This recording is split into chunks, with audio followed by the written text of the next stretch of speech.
Pasensya na lang sa Tagalog ko po kasi galing ako sa norte. Minsan sa amin, sa lugar namin, pinagbabawal magsalita ng Tagalog. Kasi mayroon daw kami sariling salitang na language dun .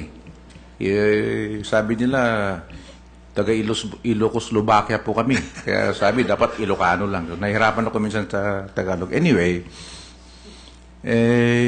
sabi nyo kanina, kung kayo, lawyer, dapat kung wala ng pag-asa yung kliyente, pagsabihan na natin. Ha? Dapat ganun din lahat ang lawyer. Ano po? Pag ganyan mangyayari, baka kakunti na lang may iwan na abogado po. Hindi po ba? Opo, kaya lang dadating yung panahon na kailangan tayo magtotoo. Po. Tama po. Ito, seriously speaking po, nanggaling po kayo sa Congress, ilan pong beses kayo nag-serve doon sa Congress po? Opo. Ilan po kayo 7 times po. 7 times. Almost 30 years. Sa mga iba, sa mga huwes, kami po, with due respect po sa Kongreso, isang causes ng delay po minsan yung mga batas natin ang term nilang ginagamit minsan, antiquated na no po. Sinabi ni Justice Carpio kahapon, ang isang cause ng delay itong drugs law Yung sa criminal cases po namin sa lower court, 40% po yan Ang 40% na cases na tumatakbo, pinatagal na tumakbo, ay yung drugs law po Kaya tinatanong ko kay Din Amado Valdez kahapon, akala ko yun ang sasabihin niya. Kasi ikaw ay nasa in-interview ngayon, kaya gusto ko pong talakayin sa iyo. Marami po dun sa drugs law na kukulangin po tayo sa oras. Ibabanggit ko na lang po nung iba doon, yung Section 21, alam po nila yan, yung illegal use ng shabu, sinasabi doon kasi sa batas Section 12, sinasabi kasi sa batas in order to be liable for illegal use of dangerous drugs, the person arrested, then he should be found for positive for dangerous drugs after a confirmatory test pag hinuli ng pulis po yan, ipalila sa husgado, premature. Hindi po sabi ng batas dapat positive ka after confirmatory test. Hindi na ho ginagawa ng pulis yan Additional na trabaho Okay. So, anong ginagawa ng pulis? Daw. Hindi na ho nila papailan yung taong na huling gumagamit. Biro mo, nakita na nila, hindi pa natin papaniwalaan yung pulis. Sabihin confirmatory test yung pulis, hindi na ho dadalhin dyan sa sa chemist yan. Ang confirmatory test, 2 test yan Initial test, then i-confirm. Okay. Pangalawa, pinagdududaan natin kasi mga pulis I think it's time na paniniwalaan natin yung Section 21. Sinasabi ng mga huwes pati ako rin Nagdagdag tayo ng ang haba-habang procedure para ma-maintain lang yung integrity, para malaman, para yung mga pulis hindi nila babawasan. Mahabang proseso yun Yun po, nagdi-delay Wala po kami magagawa. Ganon din sa Sandigan Bayan. Si Justice Hermosissima, tingnan niyo po. Gawa po ng batas ito. 2 jurisdiction ng Sandigan Bayan, yung tinatawag na crimes committed while in the performance of duty or by reason of the performance. Yung pangalawa po sa kabal yun na nakalagay doon, crimes committed in relation to office. Ito nga nangyayari In relation to office po, regardless of penalty. Yung mayor doon sa Mindanao, nakaawal yung empleyado, nasampal niya. Ang kaso doon is like physical injury po sino may jurisdiction? Pag ordinaryong tao po, MTC, doon na lang. Ikaw mo yung pagsampal, in relation to office, ang pe-perform, darating po Sandigan Bayan. Pag nagbista po kami, pupunta yung poor na witness doon. Manggagaling doon sa Mindanao, magte-testify dyan, wala pa masahe. Ang sasabihin namin, sige, punta na lang tayo sa Mindanao, doon tayo mag-trial. Anyway, under the law, pwede naman kami mag-trial doon But that takes place once a year lang eh. Na-delay na isang taon eh. Gano po yun ha? Marami po eh. Okay. Yung 3019, alam din ni Justice Hermosisiman eh. Pinoint out ko kay Justice Tess de Castro po eh. Yung 3E. Yung sinasabi ko, hindi lang i-promote, papailan ng 3E. Yung ano ba? Causing undue injury and giving unwarranted benefit eh. To a person or persons eh. Yan, ang daming pinapile po yun eh. Wala pong magagawa ng husgado eh. Ito po ang tanong ko. Meron tayong tinatawag na JELAC, ano po? Yung Joint Executive Legislative. Inumpisahan po yun. Kaya lang po, ang sinasabi nila, medyo delikado po yan eh. Na sumasali ang ano yan eh. Ang judiciary eh. Bakit po? Baka sabihin nila, nagkakasabot yung tatlong branches of government eh. At saka alam mo, sa Article 8, Section 1, meron kaming judicial review eh. Sa kanila eh. Baka nagkakasabuatan. So, sabi namin, paano ata namin midain yung problema namin sa legislative, ano po? Hindi ho gaya ng executive, si Presidente, ito ang priority bills ko.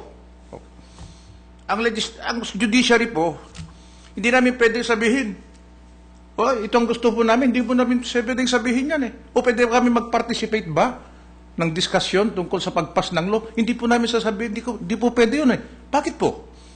Kung kami magpa-participate doon, at kami magsasabi doon priority namin, there will be a time kaya questionan nila yung constitutionality ng batas eh. Hindi ho ba? Pupunta yun yung kaso doon. Ipit po kami eh. Ngayon po, sa experience yun, Executive Secretary, di ho ba? Naging congressman kayo. Ano at na magandang paraan para may daing din namin sa Kongreso, tulungan niyo po kami. Ito po ang kinakailangan namin without violating po yung observation ko na kung tama po yung observation ko po, mas magaling po kayo sa akin kasi naggaling kayo sa Congress eh. Tayo pinurod lang tayo sa baryo sa Ilocos eh. Ano masasabi? Tama ho ba yung observation ko? Kung tama ho ba, anong mitutulong nyo sa amin kung kayo maging Chief Justice? Tama po yung observation ninyo na kailangan na meron kayong mga spokesman na kaya iharap yung mga problema ninyo. Hindi lang sa Kongreso, kundi sa Executive. Etong mga problema natin, nadaanan na po ng Kongreso yan at nadaanan na po ng Executive yan. Hindi lang umaabot din. Ang inaalala ko po, baka naman tayo ay masyadong mahigpit sa ating sarili. Pagdating sa mga panahon na kailangan na iharap ang mga problema natin sa ibang branches of government. Ano po ang pwede natin gawin? Yung po sanang malaman ko po sa inyo eh. Kung hindi natin iharap itong mga problemang ito, we are allowing the problems to fester. Ang nangyayari tuloy, lumalaki, gaya ng sinabi po ninyo. Dahil napaka-stricto ang interpretasyon natin sa batas, hindi anong dapat natin, palitan natin yung batas. Po, yun po sana problema po nga, alam mo po, ang katotohanan, nagkikita lang tayo sa Congress eh. Kung budget eh. Pag-budget. At ang ginagawa nyo sa amin po, in-interrogate po kami eh. At ginadustify ho ng budget, hindi naman nadaing eh. Buti pa nga ho, one time ako ho ang member ng Budget Committee ng Korte Suprema. At mga 2007 marahil. Or member po kayo ng Congress eh. Kayo ang minority leader eh. Naghintay ko ho kami ng matagal. Doon sa plenary, nandun na kami ng 10 o'clock eh. Sabi, wala pa yung minority leader eh. Kaya sabi po ng mga majority, pasensya na lang, Justice, wala pa yung minority leader eh. Buti po naman, yung mga congressmen, mababait po naman. Pinakain po naman kami doon sa lounge, ano po. Dumating po kayo, kasama nyo si Congressman Escudero po. At dumating kayo, iniisip namin, sabi ko, i-block yung budget natin. Ni Secretary, Congressman Zamora, naku po, yari na, i-block, paano tayo?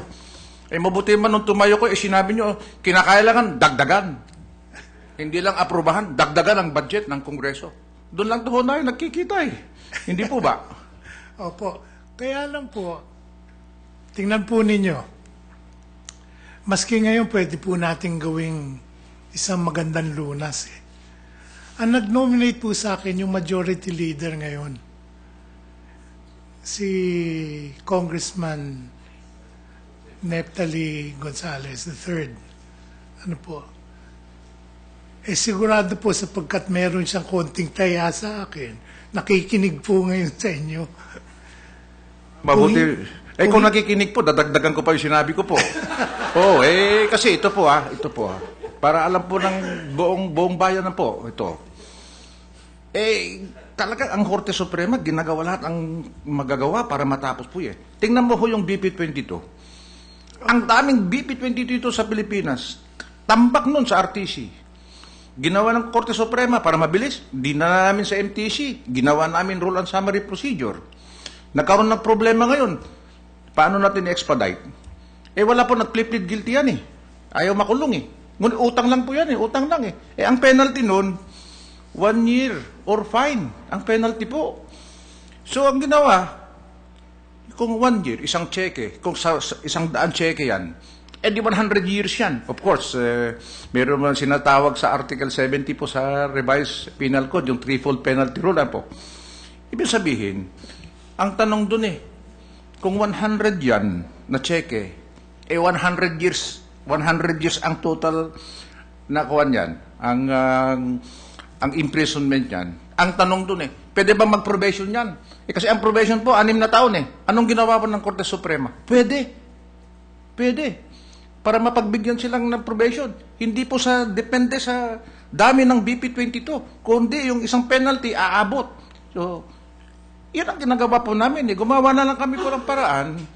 Kaya lang minsan inakausahan kami minsan ng judicial legislation yung penalty din po. Sabi doon imprisonment of 1 year or fine, but not double the amount, but not in excess of 200,000 pesos fine. Pag pinanamo ng imprisonment po yan, medyo mabigat. Kung 6 na cheque, as 6, 6 years yan.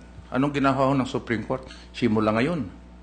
Pag nag-plead guilty yan, magaling po kayo, pag nag-plead guilty ka sa malum prohibitum po, the BP22, walang mitigating circumstance na ganyan Pag nag-plead guilty yan, anong gagawin natin? Hindi naman bababa yung penalty. Anong gagawin natin? Wag mo nang bigyan ng imprisonment yan, fine na lang para hindi makulong. Ganun ho ang ginagawa namin para mabilis Pag nag-plead guilty, fine na lang. Para mas mabilis po. Marami pong ginagawa ang husgado para Opo. Tingnan po ninyo ang problema sa batas ng mga korte natin. Kadamihan po ng mga kaso sa iba't ibang levels. Tatatlo lang po yan Number 1, BP22. Bouncing checks lang po yan